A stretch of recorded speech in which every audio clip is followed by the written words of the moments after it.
Let's go next to Jack from Connecticut. Jack from Connecticut, welcome to the program. Good morning, David. Can you hear me? I can hear you fine. Wonderful. It's nice to be back. I'd like to bring up a personal topic today. Okay. Personal to you Um, or to me? Personal to me, Oh, but okay. it kind of relates to everyone in this audience, sort of. Sure. So about a couple of weeks ago, President Biden announced that the federal government will be ending the COVID emergency Yep. on the federal scale, and that hits personal to me for two reasons. Yes. Number one, it's on May. It's out. The date is May 11th, which is also my birthday. Okay. And number two, it's also the day before the 3-year anniversary of my grandmother passing from this deadly and very real disease. Okay. Um, so I just wanted to ask you a question about this. Sure. Do you think this is a real light at the end of the tunnel in terms of the end of the COVID emergency, or do you see this as Biden's way of easing into the GOP's demands given the high stakes negotiations regarding budget and the deficit ceiling? Listen, so there's sort of two parts to this. The first part is, does Biden ending the COVID emergency change anything about the reality of what's happening with COVID out in the world? The answer is of course not. It's a political determination. It's a political change. We have an emergency. We don't have if right now I was president and I declared Ebola an emergency, it wouldn't change anything about Ebola. It would just be a political designation. So the first thing is, this isn't really meaningful in terms of COVID. Now, in terms of, do I think that the COVID is over? No, COVID's not over. When you look at global cases and deaths, they are down quite a bit and they continue to decline. And there's the question of whether we say, is this now part of the background level of risk? Sort of like you could go out and get the flu and you're aware of it. You could go out and get COVID and you're aware of it. But we now say we are not considering COVID something special. We're saying COVID's still there, but we're sort of including it in the total risk of going out and you might get a stomach bug or the flu or get hit by a car, or whatever the case may be. I don't know when the right time is. I don't think that what Biden is doing is really being pushed or that he's being kind of pressured by Republicans necessarily. I mean, very few people are talking about the federal emergency designation anyway.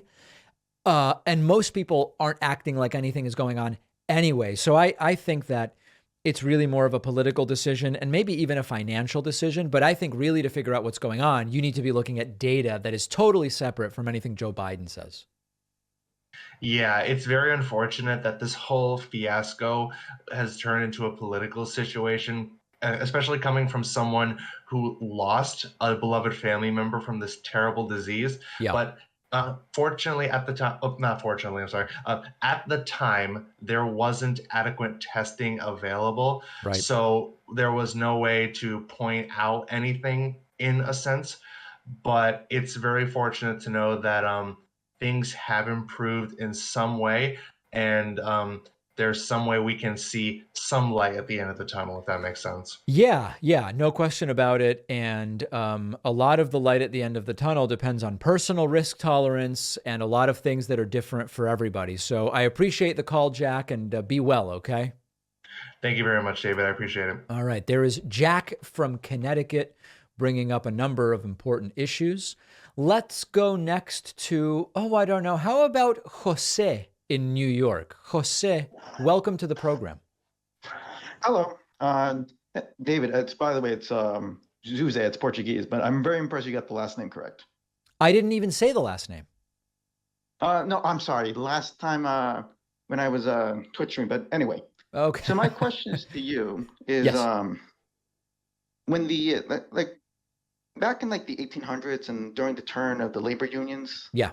and such like that, when people started revolting and getting violent because their situations were poor. Yes. Do you think that's something that may be happening in the future? As if like during J6, people were clearly angry, but their anger was directed towards something else. Like, do you think we are due for violence?